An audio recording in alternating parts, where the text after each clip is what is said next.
Hi, welcome to Fiberchats. My name is Irina. I'm the host here, and my guest today is Caleb James. Hi, Caleb. Hi, how are you? Okay. So we met on Instagram, and I love your account because it's so playful. Like, I don't know, something about your pictures instantly makes me smile and brings the good mood on. What's knitting does for you? It so ultimately I used to live a very fast-paced life. Um, I do drag, which is also on my Instagram. I have three dogs, and I mean the cats are kind of useless, but they're there. But I pre-pandemic was working two jobs and performing two or three nights a week. So when the pandemic happened, it was more of this, oh no, other than walking my dogs eight times a day and grocery shopping, what am I going to do? Who am I going to see? Obviously, no one because we couldn't go anywhere. But when I was around 10, I learned how to knit, and it was just rectangles, which is never really not the most exciting thing. But from there, it just something clicked in my mind was like, okay, you know how to do this. Just get into it, see what you can do. And then it forced me to just sit and be calm and live like a slower, less anxiety ridden kind of person because it was constantly go, go, go, go, go. And now it's, I can sit here, I can think about the pattern, but I can also enjoy the process and live a little bit more slowly. And honestly, it rapidly reduced my anxiety. So to me, knitting was a big lifestyle change in the sense of just breathe, think, process, and enjoy your time. Right. Well, when you started at 10, who taught you? Like, how did you learn back then?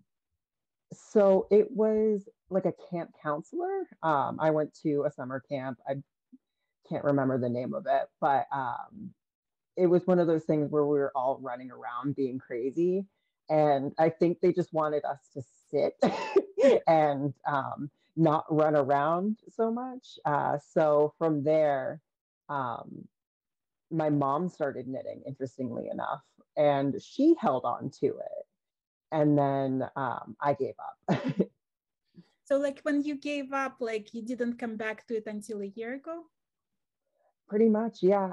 There were a few times where I was like, oh, I'm going to make a scarf, or oh, I'm going to make a dishcloth, but nothing ever really kept or stayed. The things that I was making were, when I say rectangles, they were a little wonky. Not 90-degree angles necessarily. Yeah, they were very squiggly lines. So, when you were growing up, like, were you artistic in general? Did you gravitate toward other crafts? Did you do anything else artsy? So other than like makeup, I do love to draw, and I do like to redecorate, but I I wouldn't say I'm the best at it. I like to buy things and then have them. And then after a while, it's like, okay, well, it's time. The next episode of HGTV came out and I need to buy this kind of thing. But other than that, it wasn't like a huge creative thing. I do doodle, but it's nothing crazy. It's more like cartoons. So, let's talk about like a year ago. But so, you started again knitting. What was that first project? It was a scarf. And so I do live in like a smaller town. Um, and I drove by this Victorian house. And I was like, oh, that looks like a beautiful house. And then I saw the name of it. It was a Smitten Yarn Co.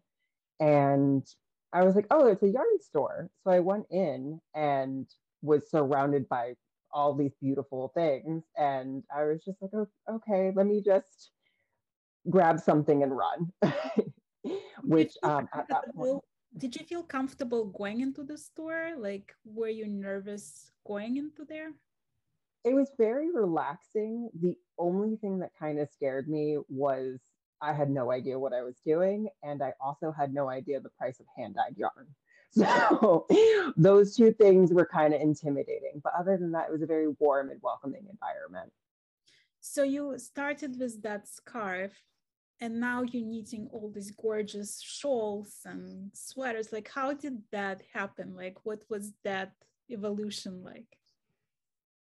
So from scarves, I was like, okay, well, I have something to keep my neck warm, but what about my head? And then I found out how to knit a hat, and it was like this giant revelation of knitting in the round, which I had never done before, seemed so scary. And then I made a hat, and then from the hat, it just kind of kept growing and growing till I hit a standstill where I wanted to knit a shawl and I couldn't figure it out. So I taught myself how to crochet so I could learn how to knit a shawl.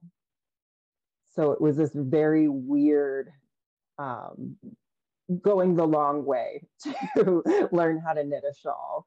And then after I knit around, I want to say around 20, 25 shawls, I was like, okay, I need, not that I don't love shawls because I wear them every single day, but I was like, I need something else. I need to keep going and moving forward and progressing with this. And that's when I started going through my sweater phase, as my friends like to call it, where I'm constantly just looking at sweaters like, ooh, I want that one. Ooh, I want that one. Ooh, and now I have a crazy long list of sweaters that I want to make. Have you ever toyed with the idea of designing? I have. Um, I don't want to say that I never will make a pattern because there are a lot of patterns where I'll just sit there and deconstruct them and make them work. I do have a habit of knitting a lot of I don't want to say like for a female body, but they are a very effeminate structure that I do have to kind of alter because I don't have certain things on my body that would be necessarily what the pattern is intended for.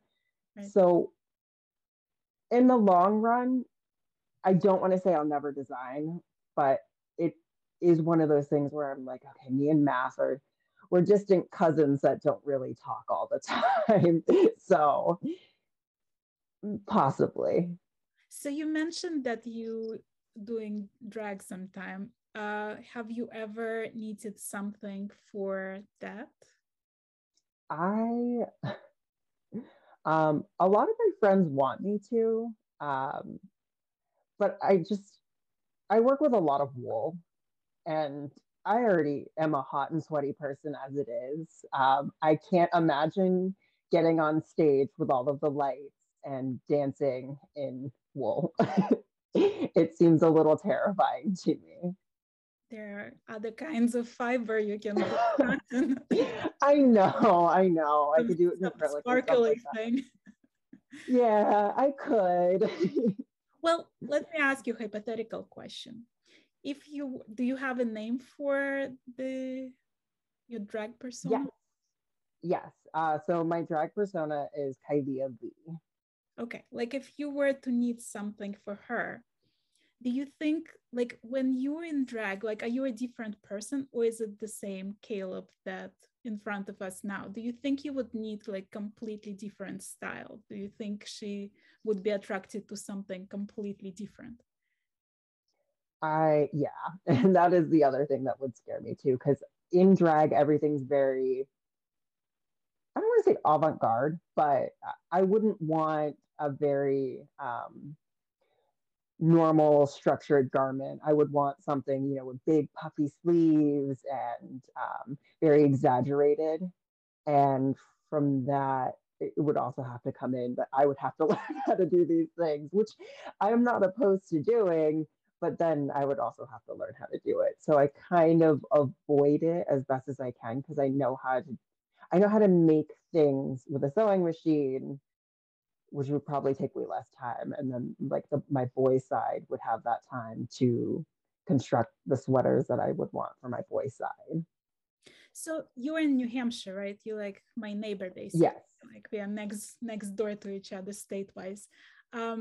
So I mean, New Hampshire is just well known for beautiful mountains and beautiful forests, like nature, just like that's why people from Massachusetts go away to New Hampshire for vacation, some fresh air. Yeah. Does nature inspire you? Like, do you spend a lot of times outdoors? Like, Yes, I am very lucky. So every morning I wake up at 6 a.m. and I make my coffee, and then I'll sit there and I'll knit until around 7. And then I will take my dogs on a walk. And when I say a walk, it's not like a normal walk. There's this nice little private trail by my house, which is where I take a lot of my pictures. And it's about a mile and a half.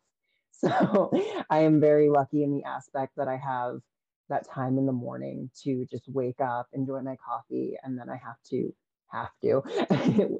take my dogs on this walk where I get to see the sun come up and enjoy the natural air. And it's very, very private. So I just get to soak in nature every morning, which is very both calming and inspiring because I get to see New Hampshire is known for its foliage. A lot of people come here and clog up our highways to come and see our leaves. So every time it's fall, I'm like, ooh, let me just see what dyers have inspiration for this, which is why a lot of my work is very deep, rich tones, very autumnal, very burnt orange, because it reminds me of where I'm living. right. I mean, and that's the reason I ask you, because I see your pictures and it looks like very peaceful. There's like waterfall and you're sitting on some log and you're knitting. Do you do that? Do you like knit outdoors while the dogs Yes. are running around? Not while they're running around, because there are leash laws here. They do have designated areas where they are off leash, but I do go outside and hang out and just soak everything in from time to time. Is that like tough to be a male knitter in New Hampshire going knitting outside? Like, is there any sort of like negative experience for you knitting outside? I knit, I don't want to say knit in private. I take my knitting everywhere I go, but I'm very lucky in the sense of the trails and things that I do knit on, there's no one. So it's very private. So I've never experienced any like backlash for knitting outside or in public. But I do know that the city that I live in, if I were to go into the more crowded areas, just walking is not necessarily the nicest experience.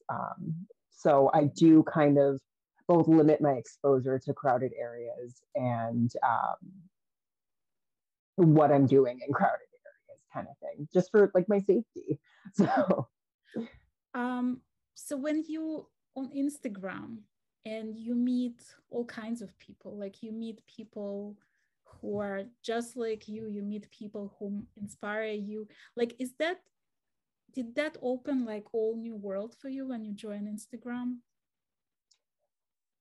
so I had an account previously under my like drag persona, um, and it got hacked. So I've been kind of rebuilding from there, but I did switch gears from let me focus on her to I'm going to focus on everything.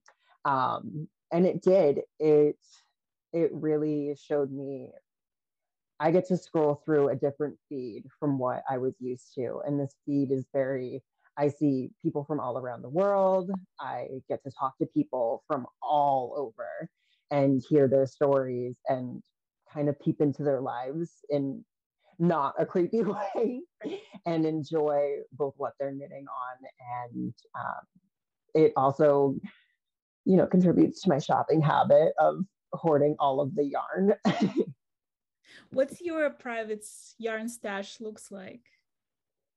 um, it's very colorful, which would probably surprise a lot of people. I have a habit of buying like neons and then burnt oranges. So I don't have a lot of non-superwash. I prefer non-superwash over superwash, but then I get sucked in by the color and then buy a bunch of superwash. So I would say it's chaotic. Well, I mean, so when you go online, let's say, and you see yarn sale, do you think, well, what am I missing in my stash? Are you like trying to plan the purchase, or whatever jumps into your cart comes back with you? It's very whatever jumps in my cart. I don't like to plan my projects, which I should, but um, I look for dyers that have, like, for example, on Etsy, I will look for a dyer that has under 100 sales, newer, and something that's different. So, and when I say different, I mean, there are a bunch of dyers that kind of have like the same color palette and they all kind of have the same yarn, which is great. And if it's working for them, I love that for them. But I want something, if it looks like something that I've never seen before or instantly like inspires me, it's ending up in my cart. I don't care what it's going to be. I will figure that part out later. But I really like supporting the businesses that have like under 100 sales just to help them grow, because I know that's their dream. And on top of that, if they're inspiring me and they're already inspiring me with less than 100 sales, I want to know what they're going to do when they have 1,000 sales. Right. Well, is there like any skein in your stash that you look back now and you're like, what were I thinking? Kind of. I bought neon mohair. I didn't need neon mohair, but I saw it and I was like, you know what?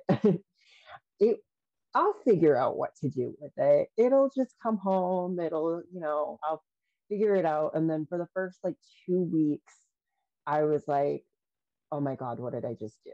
I have a mohair sensitivity. So working with mohair is just interesting in itself. And it's neon. So I was like, what did I do? Oh no. And then so the more I like thought on it, I not to like dampen the mood, but my mom passed away a couple years ago with non-Hodgkin's lymphoma. And the color for the ribbon is lime. So when I saw the mohair, I was like, I feel like something subconsciously in my brain was get this, make something, and then it'll be like something you'll have to remember your mom by. Right. And like, I know it sounded a little crazy, but she would post a lot of her projects on Twitter, and I found a sweater that she had knit, and then found the pattern, of course, too, and bought the pattern. So now I'm like, okay, so I want to have like this little sappy post on Instagram on her birthday in January. So my plan is to knit the same sweater in that color, just as like a remembrance thing. No, I think it's like I don't want to use the word sweet, but I think it's like also very healing to do what you're doing, because you honoring your memory, but it's also gonna bring you comfort making it. Yeah. And then I get to knit the same pattern that mom did. Right. And I find like knitting is very like sentimental that way, because like whenever I need something, my grandma was the one who taught me how to knit when I was like really young, and then I never knitted until like recently. But whenever I knit, like I feel like she's with me somehow. Like I feel like she's proud to see what I'm doing now, and that somehow like keeps her memory alive, with me. Yeah, you feel that connection where it's like I'm doing something that they loved and I'm loving the process. Right. Well, I want to ask you another thing. You mentioned to me that you were on the board of directors for AIDS Response. Why is that cause so important to you?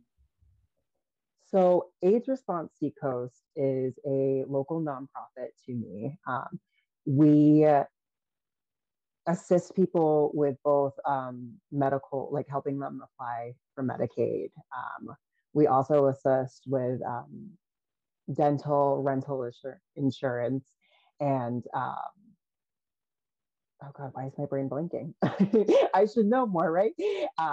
So it's medical, dental, rental assistance, and help with filling out like anything they need, food, shelter. And it's one of those things where I personally am not old enough to be one of the people that remembers the AIDS pandemic, but being a homosexual male, I kind of have to respect the ones who did come for me. You know, it is still very much a problem in our society. And it's one of those things that's very taboo. And normally most people don't understand what it is or what's happening, or, you know, they just get sick and they put it off and they don't understand. And then they're spreading it. And it's scary. And I don't want to lose any more of my friends to something that we all could work together and stop.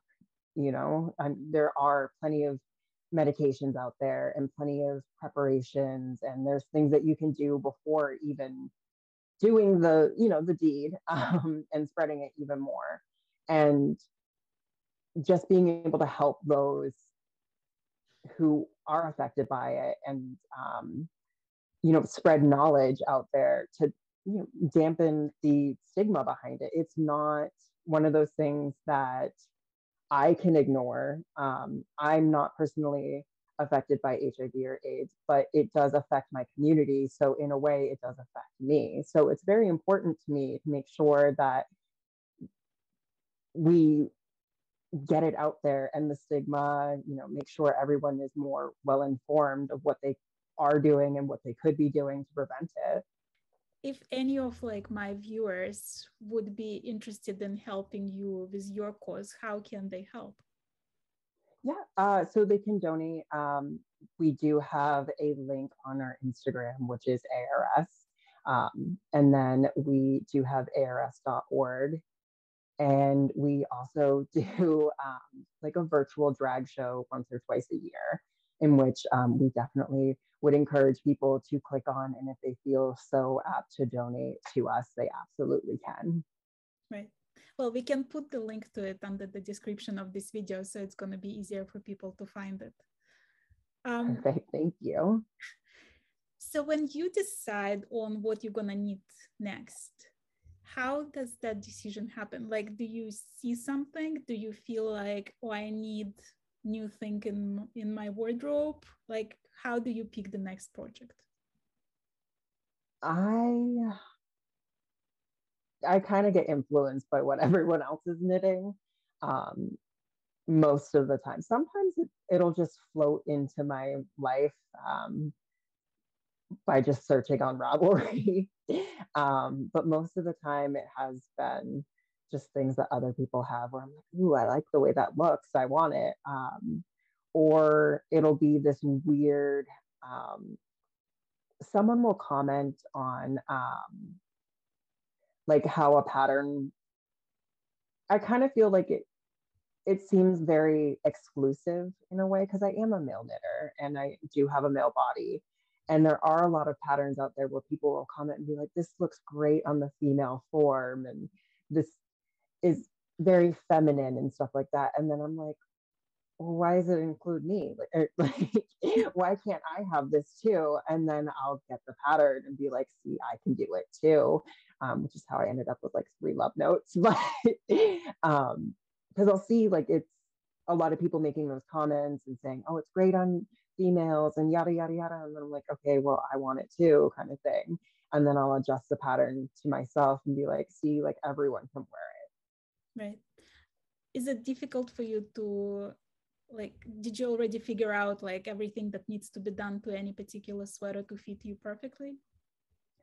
I am still learning how to. So I started sweater knitting in November. So it's very learn as you go, as I say. So They don't all fit perfectly, but I guess that's part of the learning process. So like if you see somebody post a shawl, do you immediately see it in different colors, like in your imagination, or do you like, oh, I like that version and just replicate it? I most of the time will be like, okay, I want that in orange, or I want that in, like a softer color, or there's a lot of time where I'll see a shawl and there's like certain sections on it where I'm like, ooh, I could switch out this one color for this other color. And then every pattern that I see, there's going to be an alteration at this point. Right. What happens to everything that you need? Do you wear it all, or do you gift it? Do you sell something? I don't think I would ever be comfortable selling. But also at the same time, I kind of keep it all for myself. I made a sweater for my sister for Christmas, but other than that, it's mine. People ask you to knit them stuff? All the time. So And how did you learn like to say no? Like teach me, because I'm like hopeless at that. I will just say, I'm sorry, I'm a very selfish person. Like this, I spent so many hours on this and X amount on yarn. If you're willing to pay X amount an hour per, how many hours that I spent on this, plus the cost of the yarn, then, at that point, maybe. But from there, they're generally like, you spent how much? And I'm like, yeah. So that normally deters them a little bit.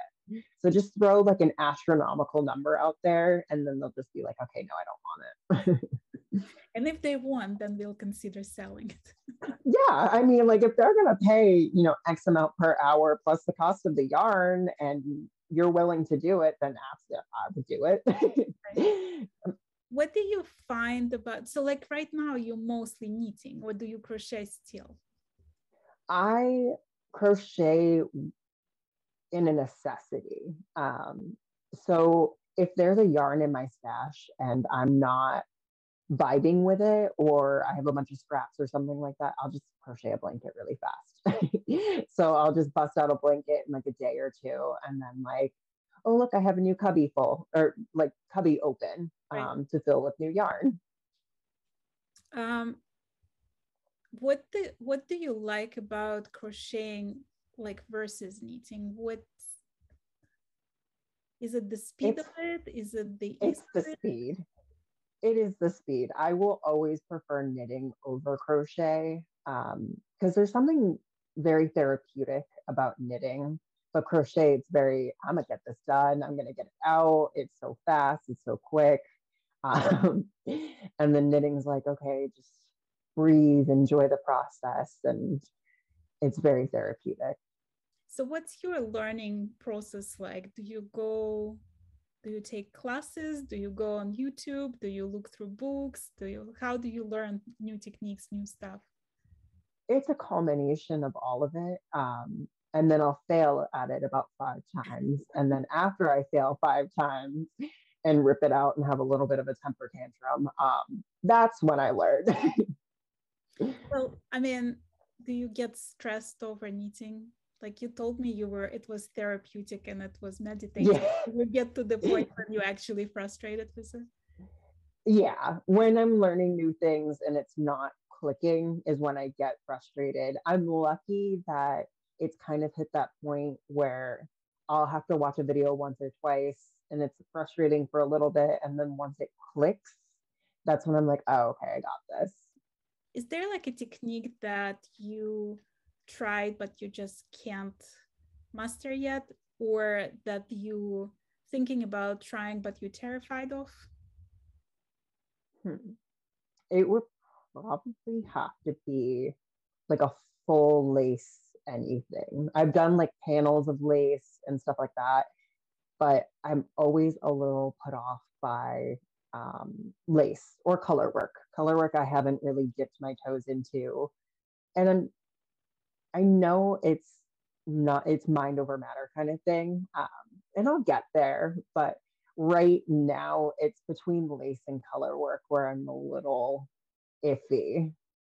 Well, mine is socks. So So, see, socks used to terrify me. And then, who was it? Denise, Earth Tone Girl. She did the shadow wrap heel, and something about learning how to do that heel versus the heel flap and gusset, which still just blows my mind how people do it. Um, Learning how to do that heel helped me learn how to knit socks. right. No, it's funny because like I was terrified of socks for 4 years until finally all the guys on my show were like making fun of me. And then Professor Pearl gifted me a pattern for socks. And I was like, you know what? It's a sign. I have to learn. And I actually I followed gotta the do it. pattern and I managed, just fine. Yeah. So, Socks are but it's like it's one of those things that if I have to pick a project, it's probably not going to be socks. Not that I'm still afraid of it, but somehow it's like in my mind, it's still that like untouchable. it's not your comfort zone. Right. Yeah. I'll go for lace any day, but socks still sort of scare me. See, I would go socks over full lace, but socks are not my happy place either. So what's your happy place? Is it always a shawl, or do you need to let's say you take 1 year, right? Would you be happy with just knitting shawls, or do you need to change between the projects and try different things? I do have a habit of hyper focusing on one type of thing. When I learned how to knit socks, I somehow ended up knitting 2 per week for a few weeks. So I ended up getting, I think it was around 14 socks. And then I was like, all right, I need to just calm down here. And then I always go back to shawls. Shawls, for some reason, is one of those things where you get to watch it grow and expand. And from there, I will use a shawl to learn new techniques, almost like a Franken swatch. So I'll have a shawl with all these random patterns in it. And then from there, I will take that to whichever project I'm going on to next. And that's how I learned how to do a lot of increases for sweaters. Is there something like in knitting that you were surprised to learn about yourself from knitting? Like,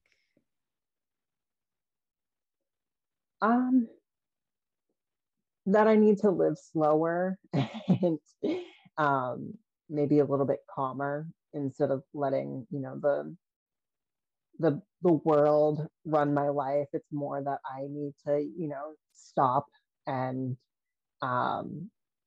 relax a little bit sometimes, which knitting really, you get to a certain point in a pattern where you're like, all right, this is where I'm going to be for the next hour or two. Like, I can't move, I can't leave. If anyone calls and their house is burning down, it's not me who's going to be there. So from there, like, it really taught me, which was surprising, that I need to just breathe sometimes. right. How much do you knit per day on average? The whole day. I wake up after that coffee. If I'm not walking my dogs, I'm knitting. So I would say probably around 10 hours a day. Do you ever look at that pile of knitted shawls and sweaters and socks and hats and think like, okay, what's going to happen 10 years from now? Well, hopefully I have a big enough house for all of it. I do. So I do give away some things. I'll have, like, the Franken shawls that I'm like, okay, maybe these aren't my best work. And a lot of that does end up with my sister. And I've been lucky lately that a lot of my projects are bigger. So they eat up yarn, but not bigger in eating up space. So the finished object will take up less space than the yarn. So I do have a pretty big stack of knitted items, but the ones that I have kept all have like an area. So 10 years from now, hopefully I have a bigger space to put all of my finished items. How do you decide what you're going to wear on any particular day? A lot of the time, it's whatever one's washed and blocked. So I don't wash and block my socks now. Normally those go in the washer and dryer, and I just hope for the best. But for sweaters, it's just whichever one that I've made was clean. And from there, it's whichever shawl matches what I decided to put on. Right. Do you have a favorite? It's this one. It's the first knitted shawl that I was able to figure out. And something about figuring out how to knit this shawl specifically, even though it's the easiest pattern, my brain just couldn't get it. So both the color and the fact that it's kind of sentimental in this, like, it's not perfect, but it looks good on me, and most of the things I wear are the same color anyway. So it definitely gets the most wear out of all of my shawls. Right. I actually like absolutely love your pictures on Instagram. Do you have any tips how to take good pictures of your needs? It's a hope and a prayer for me. I am very lucky that I do have a couple of friends that will help me, like the far away photos. But most of the time, it's just me in my little knit room with my ring light and just hitting that timer, backing up, and just being like, "All right, I hope this goes well." So when you look at those pictures, like, do you see the progression? Like, is that almost like a diary of your knitting? Like when you look on your Instagram pictures? Yeah, it does allow me to look back and see how far I've come in the short amount of time. So the other day I was looking back and I saw, like, I think I posted like a hat, and I was just like, I've moved so far beyond like just making a little tube and a couple decreases and then seaming it shut to full on sweaters that I'm comfortable, wearing out in public. So I was talking to, I can't even remember who I was talking to, but I was saying how like this year for the first time, I felt like I got to a certain level where I can spot mistakes like as they happening. I can read my knitting. I can like, I just feel like I got to certain sort of like level where I don't feel that I'm a beginner. Like I feel Right. like I graduated to like the next grade, right? When did that happen to you? Like when did you feel like more confident as a knitter from that first shawl, right? Like to where you are now? Like was it a conscious like moment when you felt like now I know enough to do stuff? Yes and no. I would still say that I'm very much a beginner. But that's just my own self-doubt. But it it definitely does hit a point where I'm, like I said, I kind of have to move on from one thing to another. And it's every time I hit that point of like, all right, I have enough of this one set item. I should move on to, something more advanced. That's kind of like the progression of what's been happening, where I'm like, all right, I figured this one thing out. Let me move on to the next. I wanted to ask you about the makeup advice. How did you learn to put that drag makeup, and what's any tips? It's a hope and a prayer. I don't like sitting in front of a mirror. So every time I put my makeup on, I can do my full drag face in about 20 minutes. Um, and that's just me going as fast as I can because I don't want to be sitting there. And it's kind of stressful just looking at myself for an extended period of time. So, just make sure you blend. Take your time. There's beautiful videos on YouTube, but I'm probably not the one to go to for makeup advice because I'm like after those 20 minutes, I don't want to look at myself anymore. why do you do that? Does it give you like a boost of confidence, or like why is it something that you enjoy doing and like having fun doing? It's kind of like a power, like you know how superheroes, they put on the outfit and they can, you know, be this person, but then at the end of the day they can take it off and, you know, be whoever they were or want to be. And for me it's like one of those, I get to be, you know, larger than life and tower over people, and people are more or less screaming in happiness. So it's between that, you know, being like a superhero and the fact that I can go on stage and lip sync to, you know, someone else's music for 4 minutes, and that person that goes, you never know what they're going through. They, you know, I've had so many people come up to me and say all different types of things. And a lot of the time it's why I do it. You know, I've had people come up to me and be like, I'm going through a divorce and, you know, I didn't want to come here and my friends made me, but thank you so much for making me escape.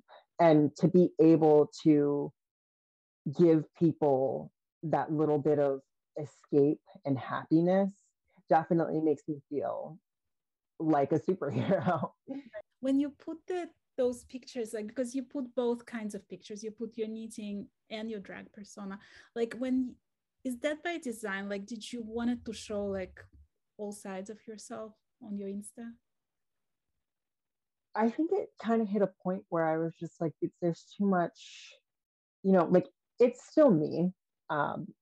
It's a dressed up me, and it's a bigger me, but it kind of hit that point where it was just like there's too much going on where, you know, I don't want to separate it. It became one of those, how do I separate all of the things and still be myself? And it was like, well, why do I have to separate everything? Why can't I just be me? And if they don't like it, then they don't have to be here, kind of thing. Right.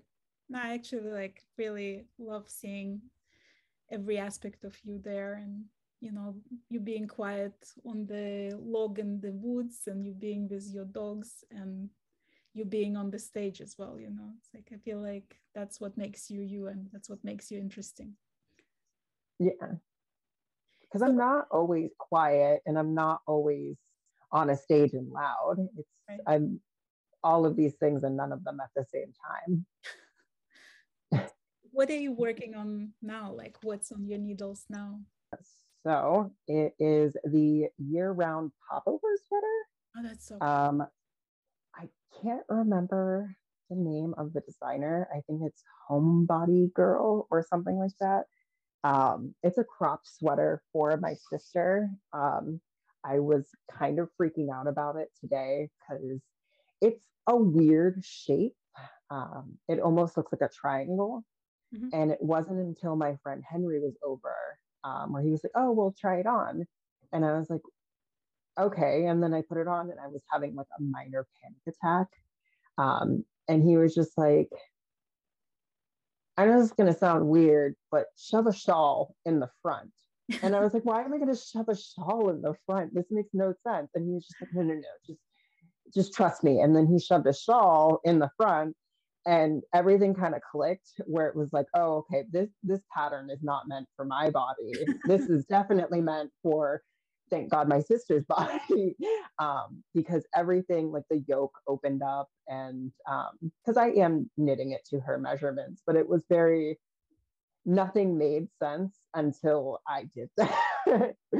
That's so funny. Well, I can't wait to see what else you're gonna need, and I'm so glad, you know, I stumbled on Instagram and like we became friends there, you know. Yeah. I loved having you on my channel. I loved getting to know you better. Thank Well, you thank you so for much. having me here. I really enjoyed chatting with you. Thanks, Kaleb. Thank you. Okay, hold on.